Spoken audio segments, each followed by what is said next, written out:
power in the message. But you don't go without the armor on. And you don't go without the full, and I mean absolutely, the full charge of the Lord behind you. And that's what we're talking about tonight, is stepping out and going for it. You've got to have things in your life. Let me explain it to you in a little different way. A number of years ago, there was this guy who walked across these little tight wires. His name was the Great Melinda. And he got his name because he would do some dangerous things.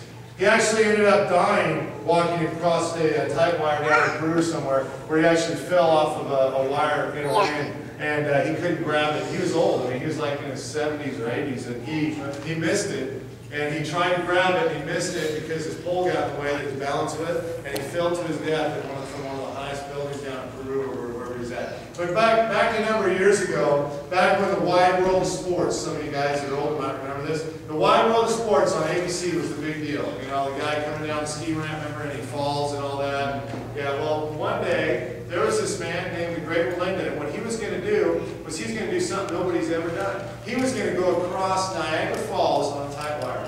And he had a tight wire stretched out. It's a little piece of cable, and he was going to walk across this thing. It's probably about an inch or so, and he was going to walk across, and they had it tight and ready to go, and people on the Canadian side were all gathered up, so you guys will be my Canadians over here tonight, and people on the American side, they were all, you know, gathered together and excited, and he got up there, and he looked around, and he saw what was going on, and he was looking out as those waterfall was coming down, and just massive amounts of mist going up, and he could barely see the wires that went out in that wet, misty fog, and he was ready to go, and he didn't say a whole lot at first. What he did was he grabbed his big pole, and he got his balance, and he stood there, and he's got his little shoe things on that he walks on the wire, and he just begins to walk. And as he walks out there, he's stepping, and he's doing pretty good. You know, people are kind of, you know, not sure why they're there. Some of them maybe. Some of them probably came out because they, I'd say 40% of them really wanted to see if he could make it. You know, another 40% were probably thinking, I want to watch this guy fall into Niagara Falls. You know, the other 20% were probably going, man, I got caught in traffic. What's going on? But he's out there, and he's walking, and he's getting across, and as he walks out there and gets towards the middle, you know, it's kind of wobbly. He's out in that fog. The camera's having a hard time seeing him, and he's, you know, you can see him moving back and forth, and it's shaking a little bit because he hadn't been out there yet, he hadn't tested or anything. And he gets it, keeps going, and it takes a long time. But he walks through that, and he's on that wet cable trying not to slip, and he gets to the other side, and when he steps off onto the platform, all the Canadian people cheer for him. So cheer. Ready? 1, 2, 3. Cheer, Canadians. Yeah! Now remember, Canadians say, go, yay! Hey? Okay, so do that again. You don't get that. Nobody gets that. Yay! Hey? Okay, Canadians always say, hey. Okay, it's a, you know, whatever. So he looks at him. He drinks a little water. He kind of moves his feet around, and then he asks for a wheelbarrow. And they give him a wheelbarrow. It's just a regular wheelbarrow. It's sitting right there, staged, ready to go. It's got the regular rubber tire on it and all that kind of stuff. And he sets that wheelbarrow up on top of that wire. And he gets up on the wire, and he's got his pole on there going across the wheelbarrow hooked in there. And he picks up the 2 handles, and he begins to walk very slowly. Now the people are just looking at him like, wow, what is this guy all about? And so he starts walking, and he's walking this long distance. He gets out again to the middle of the Niagara Falls, and you kind of barely see him in the fog. You know, it's starting to burn off a little bit, and it's wet, and there's a little wind, and every little thing moves that wheelbarrow, and he's trying to hang on, but he's walking, and he gets going, and you hear the whoo, he's getting ready, he makes it. And he walks, he keeps walking, and he gets over to the American side, and the American side, since that's the end of my leash, the American side cheers for him. And they say, yay! Everybody do that. Come on, Americans. Yeah! Hey, so, hey, no, that's, you go over there.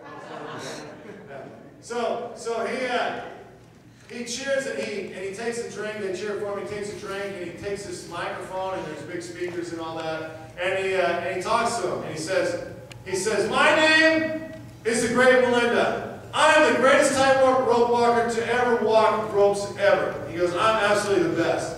And he goes, who's the greatest? And all the Americans say, you are. Go ahead and say, you are. You are. And he goes, that's right, I am. And they're cheering. They're just eating this up, man. This is before professional wrestling was like a big deal. And so they're just cheering this up. Never seen anything like this. And so he says, you've seen me walk across? and you see me come back with the wheelbarrow. Who's the greatest? And they say, you are. So he takes his wheelbarrow, and he has them bring up 180 pounds of red bricks, and they set them right in the wheelbarrow. And he then picks it up with his balancing pole and all that, and he begins to walk again. And he does better than me because he can see, so he won't run into stuff. But he's walking, and he gets out there, man, that wheelbarrow now is a nightmare because it's heavy, and it's moving in the wind, and it's making the rope move more because there's a lot of weight in it. And he walks, and it's very dangerous, and he's slipping, but he's hanging in there, and he's keeping that wheel on that little 1-inch line somehow on that cable. And he gets to the other side, and the Canadians just go nuts and start cheering. You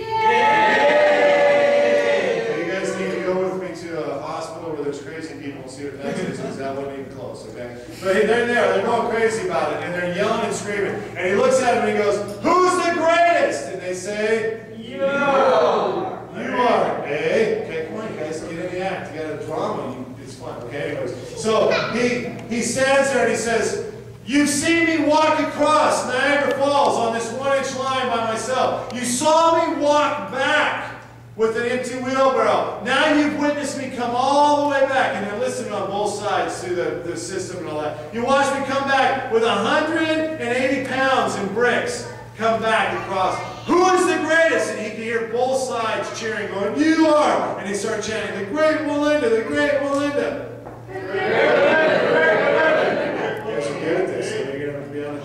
Show someday. So then he says, so you know I can walk across by myself. You know I can push an empty wheelbarrow across. You know I can push 180 pounds of bricks across.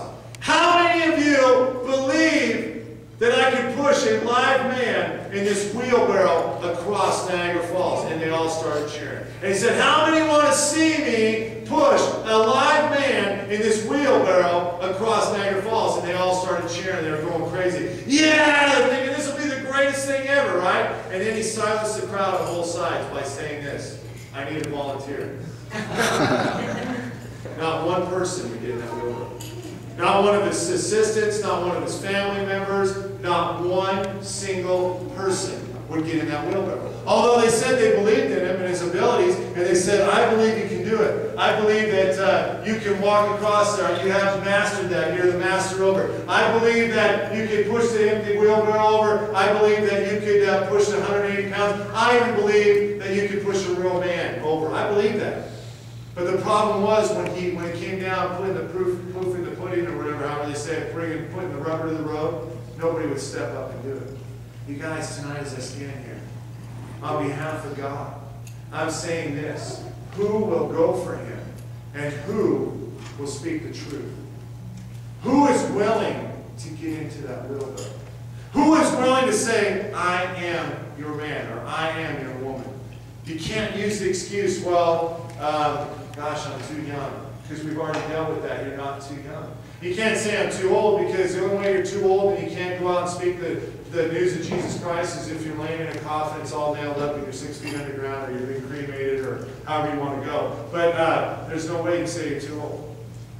You see, you can't say, well, I don't know if I'm brave enough or have enough confidence, because we've already established that if something tragic was happening to you, you were saved from it, that you would scream and shout and tell the world. You'd go on Oprah. You'd do whatever it took to let people know how that person saved your life.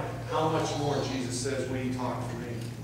You see, God says, who will go for me and who will speak on my behalf? The Bible says if we're not willing